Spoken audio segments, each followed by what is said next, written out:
சின்ன பிள்ளைகிட்ட கேள்வி கேட்கறது பெரிய விஷயம் கிடையாது. ஆனால் கானகத்தில் இருக்கிற பிள்ளைய சோதிக்கிறது பெரிய விஷயம்.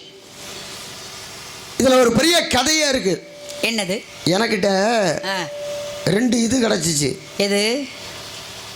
அம்பு கடலை. இதை வறுக்க சொல்லி ஏன்ட்ட கொடுத்தாங்க. ஆமாம், 30 தேவர்கள்ட்ட கொடுத்தேன். சரி. அலைமகள், மலைமகள், கலைமகள் 3 தேவதையும் கொடுத்தேன். முடியாத நாரதான்ட்டாங்க. உங்களால் முடியாதது பூமியில் உள்ள ஒரு சாதாரண பெண்மகளால் வறுத்து கொண்டு வரேன்னு சொல்லிட்டு பூலோகத்துக்கு வந்தேன். அத்திரி மகரிஷியோடைய மனைவி அனுசியா தேவி, அந்த ஆள் இல்லை, தவத்துக்கு போயிட்டாரு. கொண்ட கொடுத்தேன். அம்மா இதை வறுத்து கொடுமா அப்படின்னு. உள்ளே போனால் கடலையே வறுத்து கொடுத்துட்டேன். கொண்டு போய் 30 தேவிகளையும் காட்டினேன். உங்களால் முடியாத பூலோகத்தில் ஒரு பெண்ணு செஞ்சிட்டாலேன்னு. தவறா இது? உடனே 30 தேவியாக இருக்கும் வருத்தம். பூலோகத்தில் பிறந்தவள் நம்மளை விட சக்தி வாய்ந்தவளா? அப்போ கற்பு நெறி தவறாதவளா? அவளை சோதிக்கணும் அப்படின்னு சொல்லி 30 தேவர்களையும் அனுப்புகிறான். 3 தேவர்களும் பிச்சைக்கார மாதிரி போகிறாங்க. யார்? பிரம்மா, விஷ்ணு, சிவன். போன உடனே அந்த அம்மா, வாங்க சுவாமிகளே அமருங்கள், உங்களுக்கு என்ன வேணும் அப்படின்னு கேட்குறாங்க.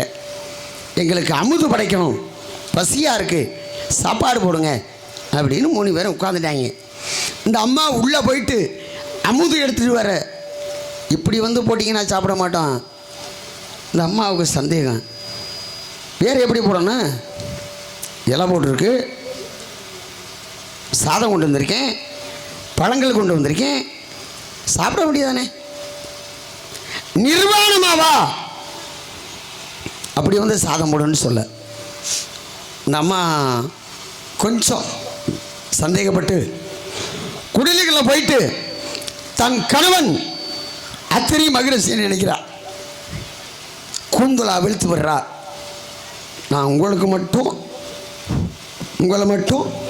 உங்கள் காலை மட்டும் பார்த்து வளர்ந்து உண்மையாக இருந்தா என் கூந்தல் வளரட்டும்னா படர்ந்துருச்சு.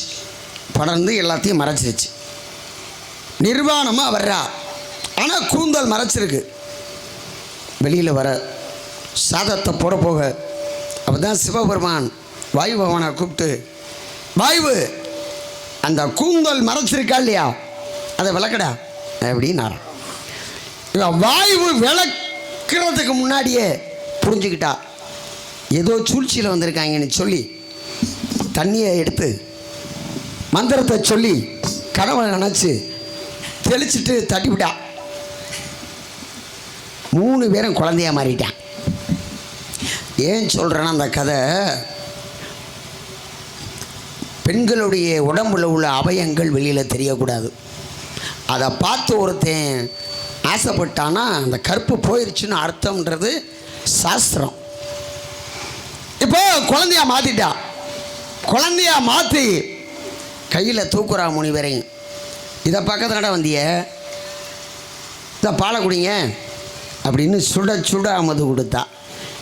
இப்போவும் பாருங்கள், குழந்தை பெற்ற தாய்மார்களுக்கு தெரியும், அவங்கவுங்க மார்பகாமிலிருந்து வரக்கூடிய பால் சூடாக தான் இருக்கும், ஆறாது. இதை தானே பார்க்க வந்த, சாப்பிடு. சின்ன குழந்தைக்கு தெரியுமா? நீங்கள் பெற்றெடுக்கிற குழந்தை, அந்த குழந்தைக்கு தெரியுமா? பெரிய ஆள் ஆனதுக்கு அப்புறம் தான் தெரியும். அவன் வேறு இடத்த நோக்குவேன்.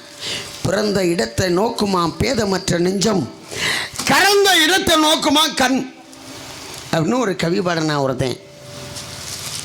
குழந்தையா மாற்றிட்டான். என்ன பண்ணுறது? 30 தேவர்கள் வர்றாங்க. அவள்கிட்ட மன்னிப்பிச்சு கேட்குறாங்க. ஆத்தா, உன் கற்பின் மகிமை தெரியாமல் என் கணவங்களை அனுப்பிட்டோம், எங்களுக்கு மாங்கல்ய பிச்சை கொடு, எங்கள் புருஷனை திருப்பி கொடு அப்படின்னாங்க. அப்படியா? ஒன்றா சேர்த்து அணைச்சா 3 தலை, 4 கைகள், 2 கரம், அதோட ஒரு தெய்வம் வந்தார். அவர் தான் தத்தாத்திரேயர் அப்படின்னு சொல்லக்கூடிய ஒரு மகாபெரிய தெய்வம். இப்போ 3 பேரையும் பிரிக்கணும். அந்த பெண்மகள் பிரம்மா, விஷ்ணு, சிவன் 3 பேரையும் பிரித்து 30 தேவர்களையும் கொடுத்து நீங்கள் போய் உங்கள் தொழிலை பாருங்கள். இதுக்கிடையில் அத்திரி மகரிஷி வர்றாரு. அம்மா என்னமோ நடந்தது, என்ன நடந்தது? அவருக்கு ஞான திருஷ்டியில் தெரியும். சும்மா கேட்குறாரு. ஒன்றும் இல்லை சுவாமி, கோயிலுக்கு வந்தாங்க, என்ன சோதனை பண்ணாங்க, இப்படி நடந்தது. நான் உங்களை நினச்சேன், அதனால எனக்கு அந்த தன்மை வந்தது அப்படின்னு அந்த மனைவி சொல்ல, புருஷன் காலை தவற மற்ற காலை பார்க்காத பெண்மகள் பூமியில் அந்த காலத்தில் வாழ்ந்திருக்கா. அது மாதிரி அவளை சந்திச்சேன்னா, பூமியில் வாழக்கூடிய அவங்கள சந்திக்க வந்திருக்கேன்னா எதுக்கு? இப்போ எல்லாருக்கும் உங்களுக்கு வாழ்த்து சொன்னது நரை திரை முப்பு பிணி சாக்காடு 5 இருக்கக்கூடாது அப்படின்னு சொன்னேன். யாருக்கு இங்கே இல்லை? நரை அப்படின்னா சின்ன பிள்ளையாக இருக்கும் பொழுது முடி கருப்பாக இருக்கும், வெள்ளை முடியாக நரைச்சி மாறும். காதோரம் நரைச்ச முடி கதை முடிவை காட்டுதடி. புரிஞ்சுக்கணும். நமக்கு வயசாகிடுச்சு, பிள்ளை குட்டி, மாமா மச்சனே, சொந்த பந்தம், இவளுக்கு என்ன செய்யணுமோ அதை தயார் பண்ணி வச்சிடணும். இது நரை. அடுத்த திரை, கண் பார்வை மங்கும், நல்லா பார்ப்போம். அதுக்கப்புறம் யாருப்பா அங்கே போகிறது, யார் மையம் இது அப்படின்னு கேட்போம். இந்த பார்வை மங்கிரும். இது 2வது. 3வது, தோல் சுருங்கிரும். இளவட்டமாக இருக்கும் பொழுது அப்படி இருப்பான், கம்பு எடுப்பான், யாரை வேணாலும் அடிப்பான்.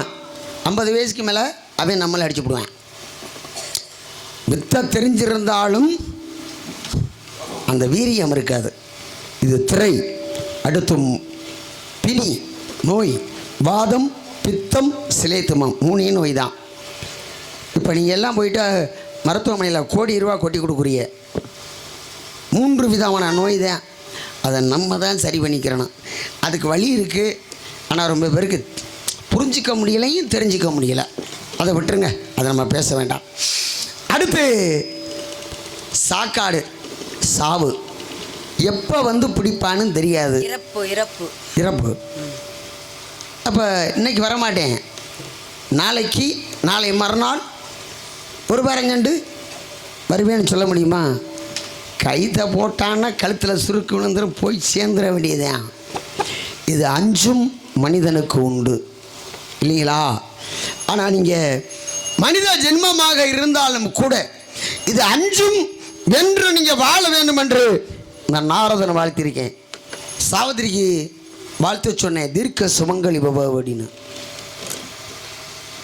சத்தியவானை காதலிக்கிறேன்னா அப்பதான் அவள்கிட்ட சொன்னேன், சத்தியவான் 1 வருஷத்தில் இறந்துருவான், வேண்டாமா அப்படின்னு. இந்த பாட்டு பாடுவோமா வேண்டாமா? சத்தியவான் மீது உனக்கு ஆசையே, சாவித்திரி வேண்டாம் ஓடி கட்டிக்கிறியாம்மா? ஆமா. அப்ப என்ன சொல்றேன், அதான் பந்துராளி மூத்தவர, அதான் பந்துராளி. தேவியை பூச செய்வா. அது மாதிரி நீங்க 5ம் வென்று வாழணும் உங்களுக்கு வாக்கு சொல்லியிருக்கேன். நான் சொல்றதை கேட்டா இந்த 5ஐயும் வென்று உங்களால் வாழ முடியும். எவ்வளவு பேச்சு, அது சரி, எவ்வளவு பேச்சு நாரதரு. அவர் வாயை பார்த்தீங்கன்னா எவ்வளவு நேரம் கணிக்கிறது, பாடம்னா அப்படியே போய்கிட்டே இருக்க முடியல. ஜமதக்கினி முனிவர் ரேணுகாதேவிமா, ஜமதக்கினி முனிவருடைய மனைவி ரேணுகாதேவி. அவங்களுக்கு என்ன வேலை அப்படின்னா, இந்த பெண்மணிக்கு என்ன வேலை அப்படின்னா, அனுதினமும் கணவனுக்கு பணிவிடை செய்வது வேலை. அதுதான் செய்யணும் பெண்கள். எனக்கு பெண்களை பற்றி பேசுனீங்க பார்த்தீங்களா, நமக்கு தோணுது எதையாச்சும் பேசணுமே அப்படின்னு. ஆமாம், நல்ல விஷயத்தை சொல்லுங்க. கண்டிப்பாக நல்ல விஷயமாக பேசுறது மக்களிடம் போய் சேரணும் அப்படிங்கிறதுக்காக கணவனுக்கு பணிவிடை செய்வது அனுதினமும் அவங்களுக்கு வேலை. அது இன்னும் அப்படி பணிவிடை பண்றாங்க. அவங்க என்ன பண்ணுவாங்க அப்படின்னா, விழிந்த உடனே கடல் ஆத்தங்கரைக்கு போவாங்க. ஆத்தங்கரைக்கு போய் என்ன பண்ணுவாங்க அப்படின்னா, அங்கு இருக்கக்கூடிய ஆற்று மணலை ஒன்று திரட்டி ஒன்னா சேர்த்து அந்த மண்ணை வச்சு ஒரு பானை செய்வாங்க. இப்போ நம்மளால முடியுமா? முடியாது. நம்மனால கிடையாது, யாராலையுமே முடியாது. ஆமா, அந்த மண்ணை ஒன்றாக சேர்த்து ஒரு பானை செஞ்சு அந்த பானையில ஆத்து தண்ணியை கொட்டுக்கிட்டு வந்து தன்னுடைய கணவனுக்கு பாத பூஜை செய்வாங்க அனுதினமும். எப்பவுமே இது நடந்துகிட்டு இருக்கு. இது மாதிரி ஒரு நாள் என்ன பண்றாங்க, இது மாதிரி போறாங்க, போய் மண்ணை திரட்டி பானை செய்யும் பொழுது ஒரு நிழலாகப்பட்டது தரையில் தண்ணியில் திரைகிறது அந்த அம்மாவுக்கு. என்னப்பா நிழல் இது அப்படின்னா, அண்ணாந்து பார்க்கிறப்ப ஒரு கந்தர்வனாகப்பட்டவன் வர்றேன். இதில் விமானத்தில் ஒரு கந்தராகப்பட்டவனுடைய நிலாகப்பட்ட தெரிந்த உடனே மேலே மேலே நிமிர்ந்து பார்க்குறா. கற்பின் தன்மை இழந்து அந்த பானையாகப்பட்டது ஒன்று சேரவில்லை, சதறிடுச்சு அம்புட்டு மண்ணுமே. மீண்டும் மீண்டும் முயற்சி பண்ணுறாங்க. பானை எப்படியாவது நம்ம செஞ்சிடணுமே, கணவனுக்கு நம்ம பணிவிடை செய்யணுமே, பாத பூஜை செய்யணுமே. குடம் இல்லாமல் தண்ணி இல்லாமல் போனோம்னாக்கா புருஷன்ட்ட நம்ம கணவன்ட்ட என்ன பதில் சொல்றது அப்படின்னு இந்த மாதிரி ஒரு நடுக்கத்தில் ஒரு பயத்தில் என்ன பண்ணுறாங்க, மீண்டும் மீண்டும் மண்ணை சேர்க்குறாங்க. ஆனால் பானை கடைசி வரையும் செய்ய முடியவில்லை. அண்ணாந்து ஒரு நிழலை பார்த்ததுக்கே கற்பின் தன்மையை இழந்தவள் பெண் அந்த காலத்தில் இந்த அம்மா. நம்மலாம் சர்வசாதாரணம் கிடையாது அதெல்லாம். அப்போ என்ன ஆகுது, அந்த அம்மா வர்றாங்க, வெறும் கையோடு தான் வர்றாங்க.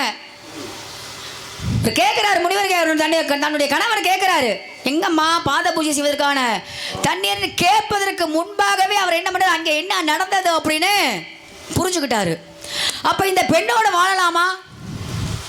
எப்படி வாழ்றது? எப்படி வாழ முடியும்? கற்பின் தனிமை இழந்தவளுடன் எப்படி என்னால் வாழ முடியும்னா இந்த கதை தொடர்ந்துக்கிட்டே போகும். இன்னொன்று சொன்னீங்க, அத்திரி மகரிஷி அனுசியா தேவி அம்மா இரும்பு கடலையை வறுத்து கொடுத்தாங்க. சிறப்பான விஷயம். அவங்கள பத்தினி தானே. அவங்க என்ன பண்றாங்க அப்படின்னா, ஒரு நேரத்தில் சீதையை அழகு பார்த்தாங்களாம். ராமருடைய மனைவி சீதையை அழகு பார்த்தாங்களா. எங்கே வச்சு அழகு பார்க்குறாங்க? அவங்களுடைய நாட்டில் வச்சு அழகு பார்க்குறாங்க? கிடையவே கிடையாது. காட்டுக்குள்ள பார்க்குறாங்க. சீதை, ராமர், லட்சுமணன் 3 பேரையும் அனுசூயா தேவி அம்மா பார்க்குறாங்க. ஏன்னா 14 வருடம் வனவாசம். இந்த வனவாசம் போகணும் அப்படின்னாக்க மறைமுடி தரித்து போகணும். மறைமுடி தரித்துனா என்ன அப்படின்னாக்க எந்த விதமான ஆடம்பரமான ஆடைகளும் ஆபரணங்களும் ஆயுதங்களும் இல்லாமல் காவி உடை அணிந்து ருத்ராட்ச கோட்டை அணிந்து அப்படித்தான் போகணும். அதுதான் மறைமுடி தரித்து அப்படிம்பாங்க. இந்த அம்மா சீதையை பார்க்கும் பொழுது என்ன ஆகுதுனாக்க எந்த விதமான ஆடம்பரமான ஆபரணங்களும் ஆடைகளும் இல்லாமல் லட்சுமி கடாட்சியம் இழந்து சீதையாகப்பட்டவள் அந்த அம்மாவுடைய கண்களுக்கு தெரிகிறாங்க. சீதையை இந்த அம்மா பார்த்தோட ரொம்ப மன வருத்தம். மகாலட்சுமி மாதிரி இருக்கக்கூடிய ஒரு பெண்ணே, உனக்கா இந்த நிலைமை? என்னுடைய ஆசையை நீ நிறைவேற்றணுமா அப்படின்னு அனுசூயா தேவி என்ன பண்றாங்க, சீதையிட்ட கேட்குறாங்க. ஏம்மா, நாங்களே எதுவுமே வேண்டான்னு சொல்லி காவலுக்காக காட்டில் வந்து இருக்கோம். இப்போ வந்து நீங்கள்